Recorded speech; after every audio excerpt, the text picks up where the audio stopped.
Well, it's good to be back. In case we don't know each other right now, I know you, but in case you don't know me, or in case you forgot who I was, I have not forgotten you. I am Herman Scuttle.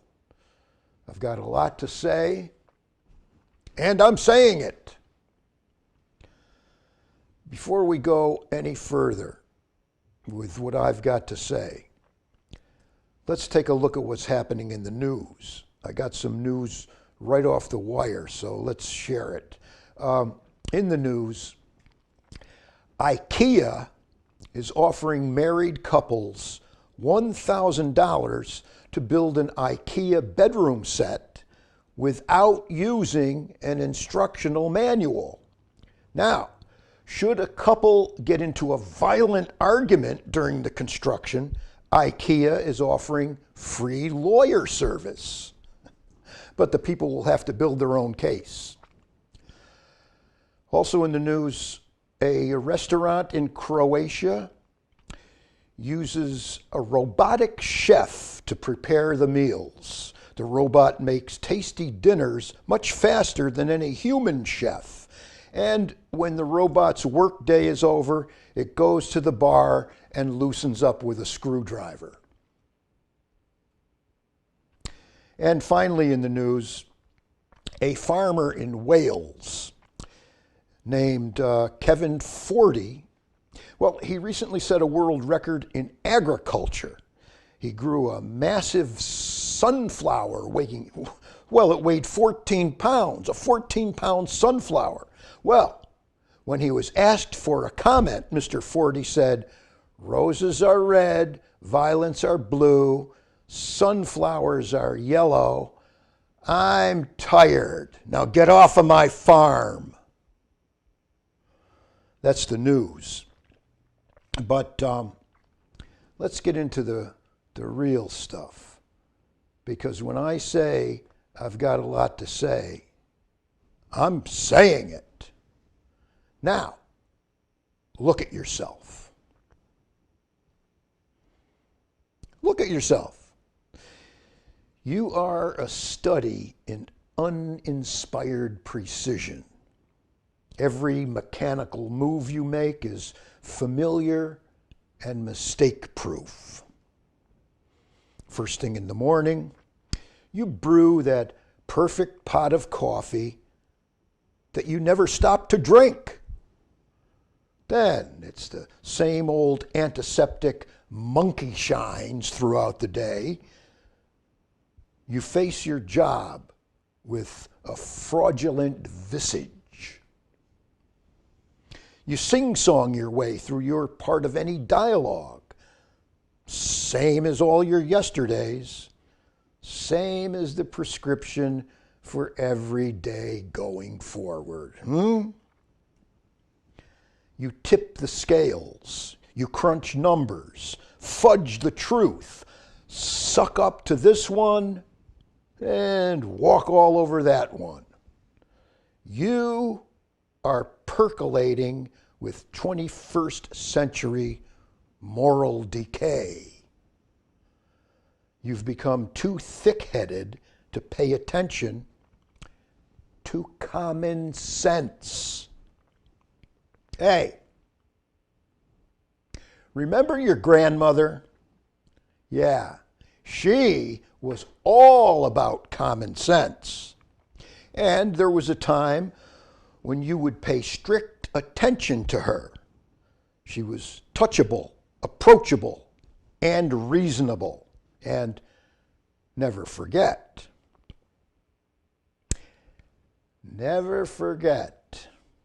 you would be less than nothing if your common sense grandma was never in a family way.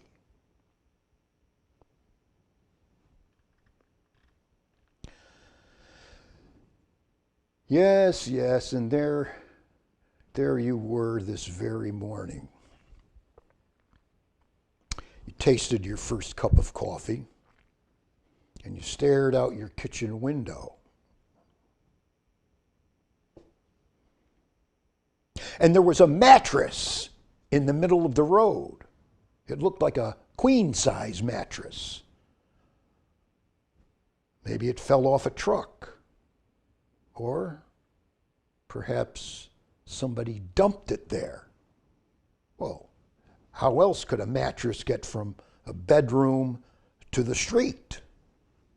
So you just were there, you took another sip of your coffee, observing all of this. And you said to yourself, hey, wait a minute, it's been a long time since I paid any attention to local politics. Ain't that the truth? Yeah. Well, you said to yourself, maybe the Board of Selectmen ruled that mattresses must be used now to cover potholes. But then, something was falling out of the sky, and it was landing on that mattress in the middle of the road. Was it the village idiot pretending to be a performance artist? Or was it a performance artist acting like the village idiot? Either way, the mystery was solved. The guy just needed a soft place to land.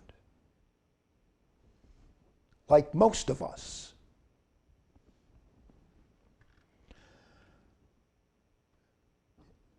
You want a song? You want me to give you a song? What a coincidence. I wrote a song just last night, just for you.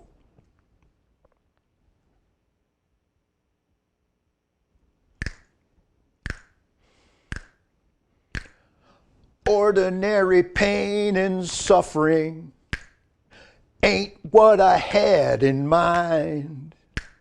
I need to see you almost dead. It's the only way that I can unwind.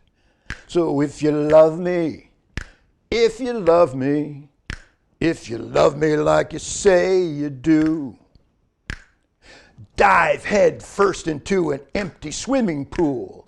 Dive head first into an empty swimming pool. Dive head first into an empty swimming pool.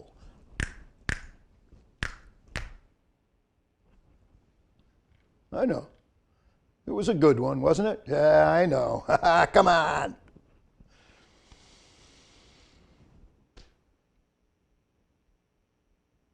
Ever have a nickname? I mean, did you ever have a nickname? Maybe you had a nickname and it stuck with you all of your life. Yeah. But me, nope, I never had a nickname. But I've been called names, filthy names, over the years, and, well, nothing stuck. Like, well, plenty of people called me a stupid jackass. And with those same plenty of people, I just considered the source. So what? Unexpectedly, though, the women at Laurie's Coin Op on North Street have dubbed me KTC. KTC. That's what they're calling me now, KTC. Because every 2 weeks, I drop off my big bag of underwear and t-shirts, socks and towels, sweats and jeans, ski masks and rope garottes and blood-spattered hoodies. Well, I pick it up the very next day, all of it, fluffed and folded, and it always comes to $13, $14. And since I've accrued a fat bank account here in my old age, I put down a 20 and I say, keep the change. Well, Natalie and Heather and Lori, they like that. Keep the change. They like it so much, now they call me KTC. Well, Ain't that something? Ain't that a load off my mind? I thought I'd throw in the towel before ever earning a good nickname.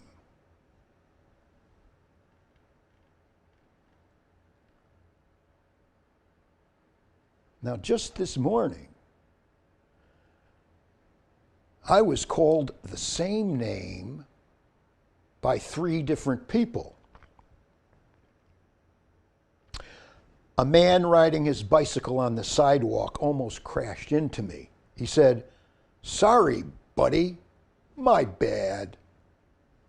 A man screeched his F-150 to a halt and let me cross the street. He leaned out his window and saluted and said, "Go ahead, buddy, no problem."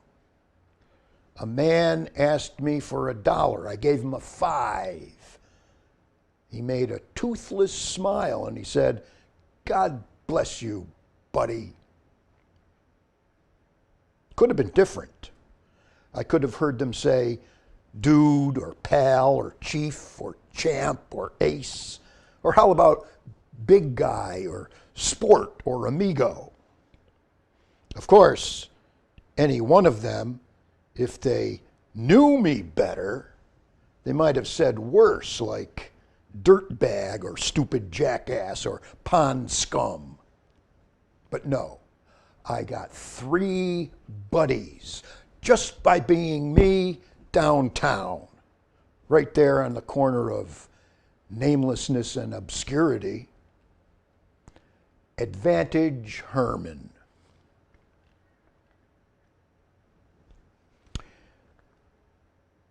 I'll tell you now about what's her name, and chances are there's a what's her name in your life. Maybe, maybe not. But for no reason that I'm aware of, my dear friend, what's her name, sent me a wonderful gift. But why? I mean, it's nowhere near my birthday, not even close to my getting sober anniversary. Haven't done anything heroic. Haven't had a rematch with my prostate cancer. No births in the family. Not as far as I know. I didn't win the Pulitzer. No invitation to the White House. I haven't been declared sexiest man alive. So, what was this unsolicited gift from what's her name?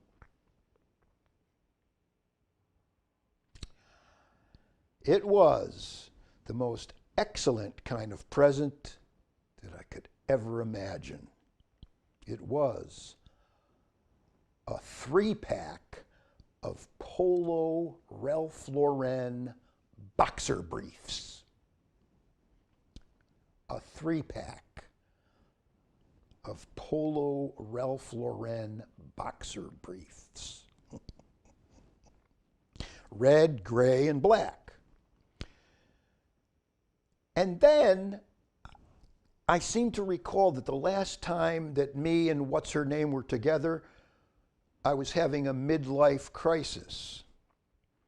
And if you know how old I am, that's how far back it was when I had a midlife crisis. And back then, with what's her name, I was in an experimental commando phase. Anyway, I called up what's her name and I thanked her.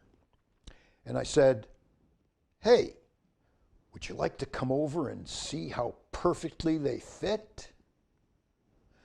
She said, "Herman, Herman, Herman, try to remember, underwear is like knowledge. You need it, but you don't need to show it."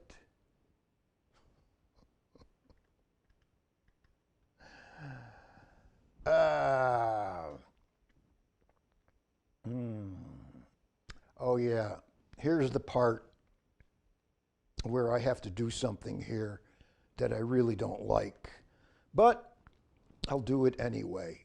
What I'm referring to is correspondence I beg you, don't try to get in touch with me and send me notes or texts or letters or anything. I don't need it. I don't like it. Yet, when I say that all the time, I still get correspondence. I'm going to nail it down to just 3 that I got. Oh, this one is from someone named Patsy Cumberbund. Patsy Cumberbund from Pittsfield. Patsy says, I just got a new dog. Actually, he's an old dog that I rescued from the animal shelter. The dog keeps kissing me, and I keep kissing him. Could this be unhealthy for the both of us? Well, if you get sick, you can always take antihistamines. Let me know. Let me know how it works out. Because if you do get sick, you can take antihistamines. Next, from Arnold Smorgasbord from Chesterfield, Massachusetts, says, my research shows that Bigfoot doesn't really exist. I think what people are seeing as Bigfoot is actually black bears walking on their hind legs. What do you think?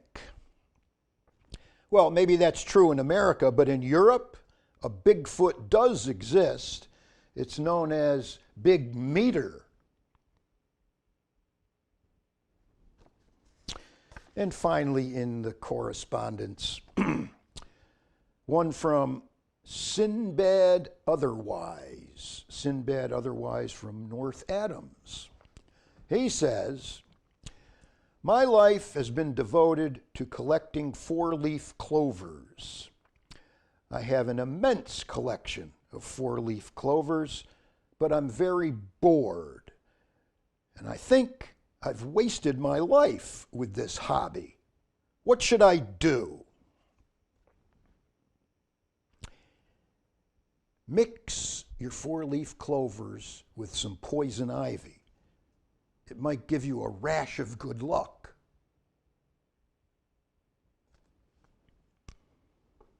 Please don't send me any more correspondence. And now, I hesitate to continue with this story, but I don't know. I have a lot to say, and I'm saying it, and this is part of it. It's about one of my shrinks. Nobody wants to hear about your shrink. I understand, but stick with me. It's about Dr. Volpe. Dr. Volpe asked me a question at my last session with this guy.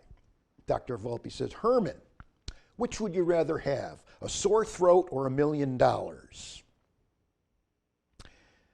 Volpe was my psychologist over at the Veterans Clinic. He believed that he could read my soul based upon responses to his cockeyed questions.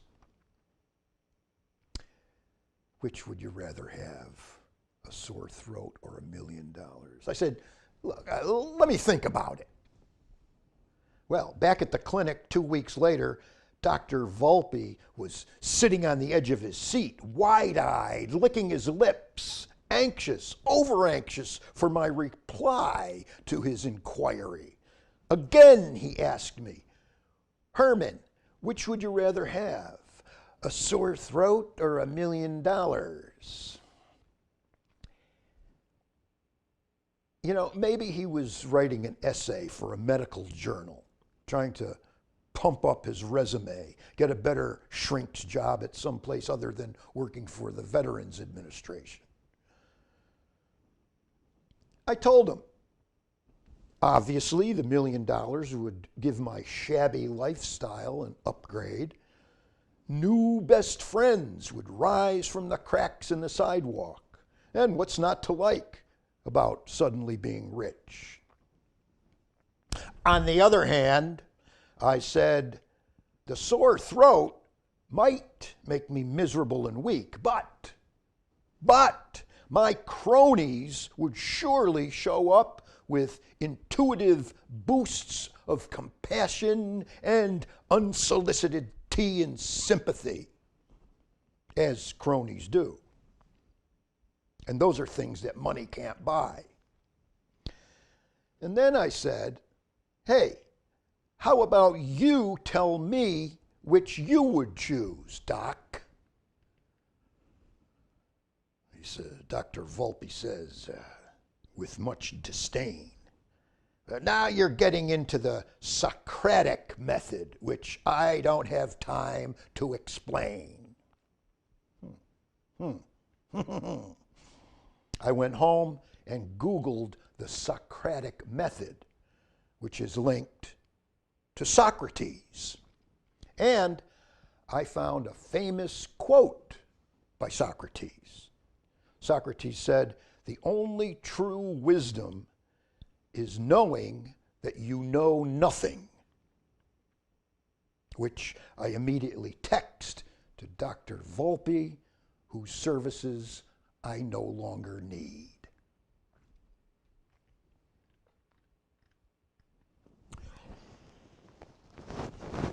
Yeah, another item I'm going to pass along to you involves religion, sort of, and I know that nobody wants to hear about that either, but I've got a lot to say, and I'm saying it.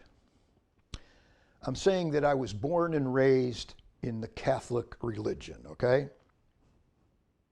It wasn't the worst thing that ever happened to me, and look how nice I turned out. And none of the Catholic priests from the time of my youth ever tried to make me the object of their sexual desires. And this was 1955 through 1968. But the hatred was strong. I can't say for sure if the animosity originated with the priests or with me. I was in the Catholic schools from kindergarten to senior in high school. Free-flowing loathing. Free-flowing loathing between the clergy and the clown. But not one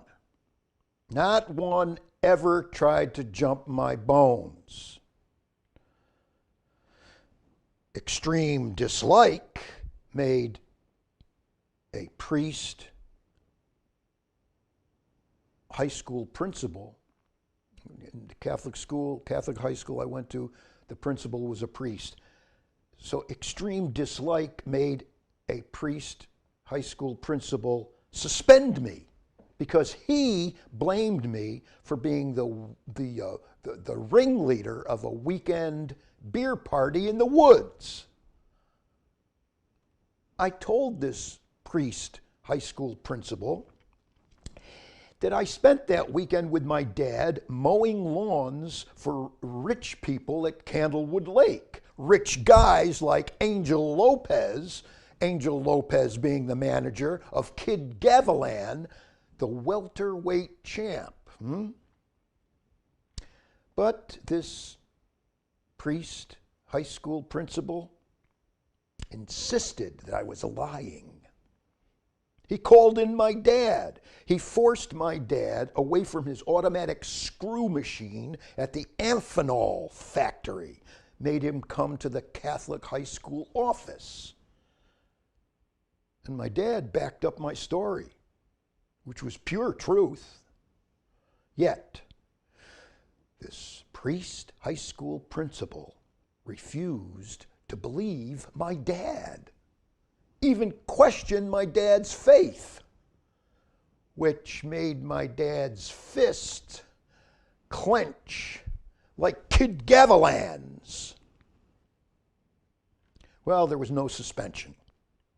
But I spit on the ground whenever this holy man came within spitting distance. Eventually, though, this priest, high school principal, expelled me for sitting backward in class eating popcorn. Beautiful. But let me make this perfectly clear. No Catholic priest ever tried to do anything squirrely with me. Good old-fashioned hate prevented that kind of thing from ever happening. 3 minutes. The guy says 3 minutes. The guy says 3 minutes. Yeah, speaking of hate, by the way, I don't want you to think I'm glorifying hate here. But because, look, at my age, it's way too late to hate anything or anybody. See, I used to hate Canada geese, but that one lonesome goose who spent the fall and winter down at Silver Lake all by herself, we became good friends. And I used to hate Jane Fonda, but we more or less forgave each other about all that Vietnam rigmarole. And I used to hate Red Bull, but these days, Red Bull is my lifeblood.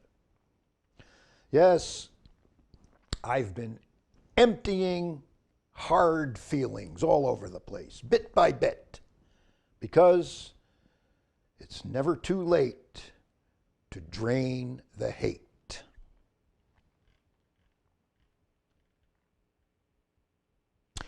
And this just in over the wire, and then I have to go. Breaking news.